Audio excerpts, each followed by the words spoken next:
Hello YouTube, Venom Samurai here again. Today we're going to do another comic book review, but not necessarily a book review so much as a company review. Most people have their personal favorite comic book company. You know, there's DC, Marvel, Dark Horse. Me personally, a comic company that has been near and dear to my heart for many years. Ever since I found out about them, they have just recently celebrated their 10th anniversary, is Zenescope Comics. Now, for those of you who don't know who Zenescope is, let me give you a fine example.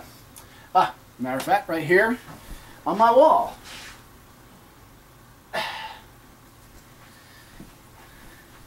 Now, this is Zenescope's Wonderland series, Down the Rabbit Hole. This was illustrated by Greg Bow, who happens to live in my hometown, or near my hometown. And he comes to our, he came to our free comic book day celebration this past year. He's a pretty cool guy. He had his Zenescope banners all there showing that he was working for Zenescope. But as you can see, they kind of use some provocative imagery.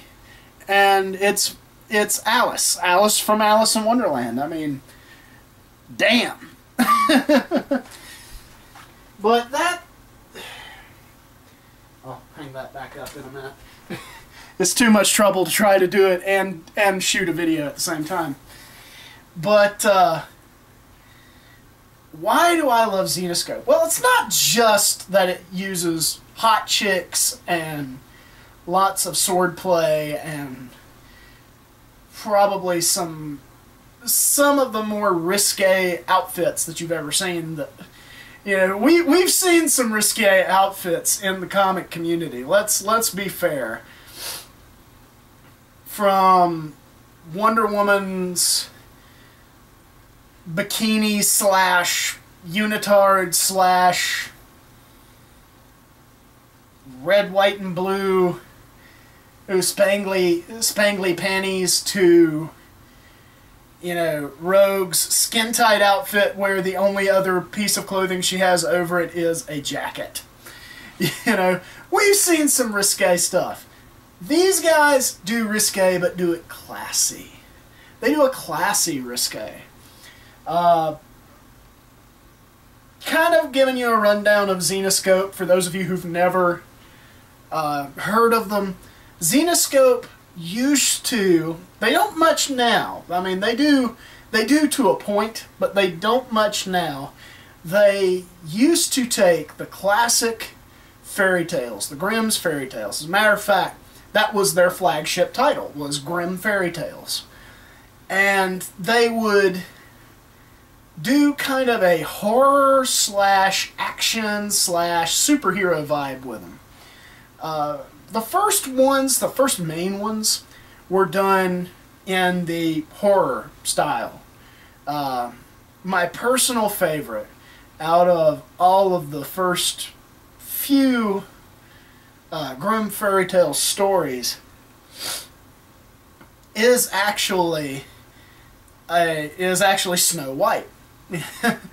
I'm sorry, but when you take the story of Snow White, and instead of the dwarves being happy little gnomes that dance around and they mine gold, they mine gems and all that sort of jazz, and turn them into cannibalistic vengeance seekers toward the end, that's cool. I'm sorry. It is. It is that freaking awesome. And another thing that Zenescope does is that not only did they do that with the original tales, but they would add in a little modern take on there as well.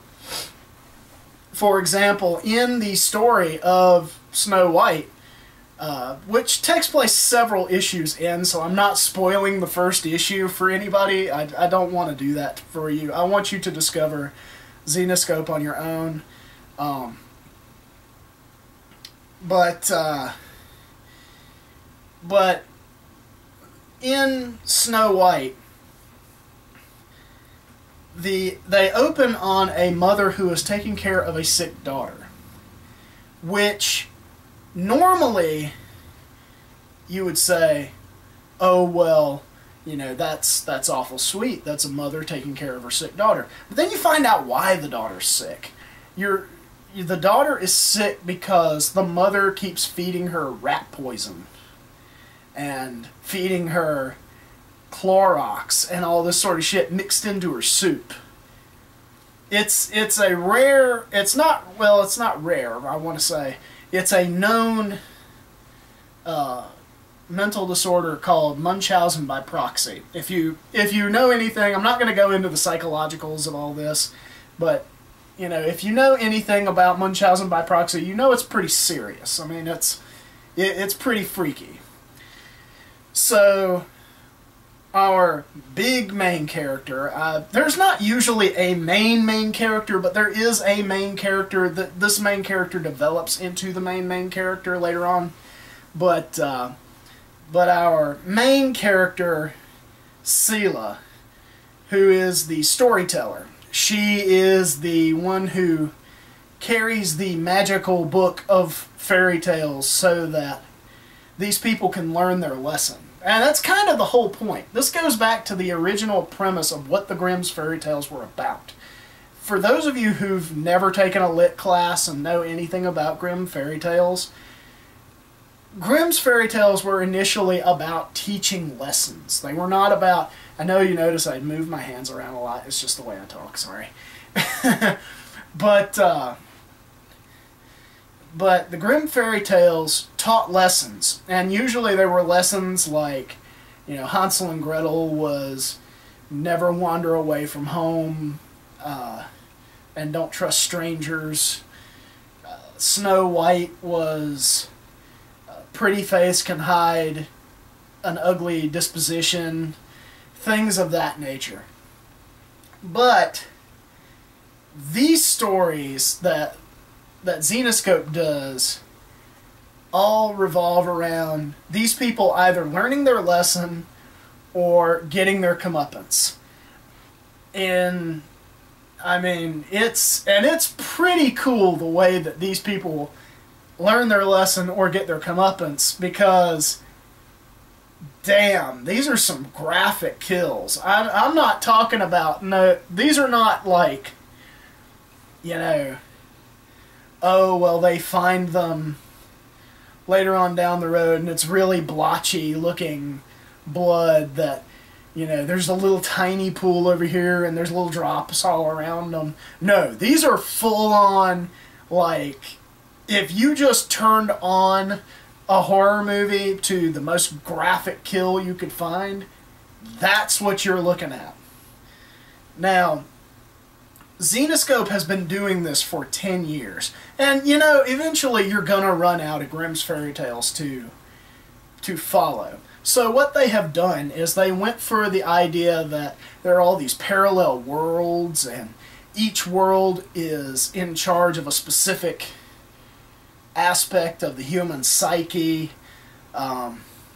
They even have gone so far as to cross the worlds over and having their own comic sections. My personal favorite, just because I'm a huge Alice in Wonderland fan. Now, a lot of people would say, you're a guy, why are you a huge fan of Alice in Wonderland? What are you, some kind of fruit? No.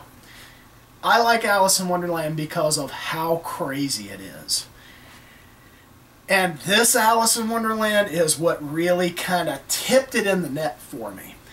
Because, to go back to the original, the first book in the Wonderland series for this, the first story in the Wonderland series was called Return to Wonderland. It actually takes place after Alice in Wonderland. And Alice has returned, and she's just almost comatose. She goes around like she's in a daze all the time. and she has a family. She has a teenage daughter and a younger teenage son, and a philandering husband. But we're not going to get into that just yet. But essentially, Wonderland calls for her to bring her daughter over to Wonderland so that she can become the next sacrifice, I guess you could say. And she tells her daughter that she's missing her pet rabbit, and the pet rabbit has hopped into the mirror, and the girl trips, falls into the mirror, and boom, we are now in Wonderland gone wild. I mean, this is the craziest shit you will ever see in your life. The Mad Hatter is a skin-changing, sadistic, pedophilic psychopath. The Cheshire Cat is a predator who has the ability to blend into his surroundings perfectly. The Red Queen is actually really cool because she's actually based on the original card design where there's a queen on top and a queen on the bottom. She's actually two top halves of a woman and stitched together. It's really cool, and not to get into the whole story, but that's where the story starts, and it's a good jumping on point if you don't want to go pick up the huge omnibus, which Zenescope has available in their shop. It's going to have issues 1 through 50, including the holiday specials, which I'll get to in a minute. But if you don't want to jump on with the grim fairy tales and you want to more jump on with a single story with a single plot line, jump on with Wonderland, because kudos to Raven Gregory. Mr. Gregory, if you happen to see this, you know, love it, love it. I actually still have the copy of Escape from Wonderland number 0 that you signed for me, which was awesome, by the way. Now, I've read the entire Wonderland trilogy, the original Wonderland trilogy. I haven't been keeping up with it as much as I'd like to because of funds, but getting back onto my point, Zenescope is just one of those comic companies that keeps trying to do new things. It keeps trying to bring the readers something new. They recently did 2 series, which I am absolutely in love with. It's kind of like their version of the old EC horror comics. The first one was The Theater. The Theater was kind of a hit or miss horror story revolving around this one theater where all these bad things start to happen, and you start to figure out who owns the theater and what happened to these people and yada yada yada. But my personal favorite thus far out of the new series that they've introduced has been Grim Tales of Terror. They take old wives' tales and urban legends and all this, that, and the other, and they just amp it up and make it cool. Like the one that I actually got to download for free because I am a member of the Zenescope Street Team. I want to point that out right now. I am not saying this because Zenescope pays me. Zenescope doesn't pay me a dime, which kind of I wish they did, but nah. It's still fine to be a fan. I was one of the initial members of the Street Team, so when that evolved into their VIP club, I didn't exactly get rolled into it, but that's okay. Anyway, pardon me. One of the dangers of living in the South is that it's pollen season all the time right now, so I'm kind of stuffed up when you hear me talk. But what really kind of drives home how cool Grim Tales of Terror is just how they'll take a story that we all know. For example, everybody knows the story of "Aren't you glad you didn't turn the lights on?" You know, that old urban legend. We all know that story. We've all heard that story. Now, you get some understanding as to what the story is. Instead of the schoolgirl being the victim, maybe she's the detective figuring out what happened. You know, and it's a short one little book. It's only about maybe, I want to say about 12 to 15 pages. But it conveys the whole story perfectly. Perfectly. Kudos to you, Zenescope. And they just keep on coming out with stuff like that. But I said that I would talk about the Grimm holiday specials. Now, it's not anything new. I mean, every comic company in some way, shape, or form does a holiday special issue. But Zenescope, when they did it in a way that was very cool. Because what they said was, oop, sorry, having to adjust my footing a little bit. My feet are getting kind of sore. Because I do all these standing up. I know you probably don't notice that, but I do all these standing up. But the way they handle their holiday specials is kind of cool, because they'll take something that's related to the holiday, or they'll take something that is not necessarily related to the holiday, but they'll find a way to relate it to the holiday. Or they'll take a holiday and make it a very special event. And then they send out these stories that are absolutely amazing. They did a Grimm Fairy Tales based off of the Nutcracker, where Seela actually gets to go see the last dance of the Sugar Plum Fairies before the rats inevitably tear it to pieces. And they do a Halloween-themed one. They do a Halloween-themed one, which I thought was great, which was the Monkey's Paw, where they tell the story of the Monkey's Paw, and then the Monkey's Paw gets passed off to a little kid. So, you know, there's all kinds of cool shit that they do for holidays. Now, they also do annuals, but the annual that I always loved and would buy, if I was going broke, I would buy these annuals every opportunity I got, is the annuals for Grimm Fairy Tales where they did nursery rhymes. Yes, they went back into the stories of nursery rhymes. The most brutal of which, in my opinion, was Peter, Peter, Pumpkin Eater. If you don't know the old rhyme of Peter, Peter, Pumpkin Eater, it's Peter, Peter, Pumpkin Eater had a wife but couldn't keep her, or he put her in a pumpkin shell and there he kept her very well. It turned Peter, Pumpkin Eater into a serial killer.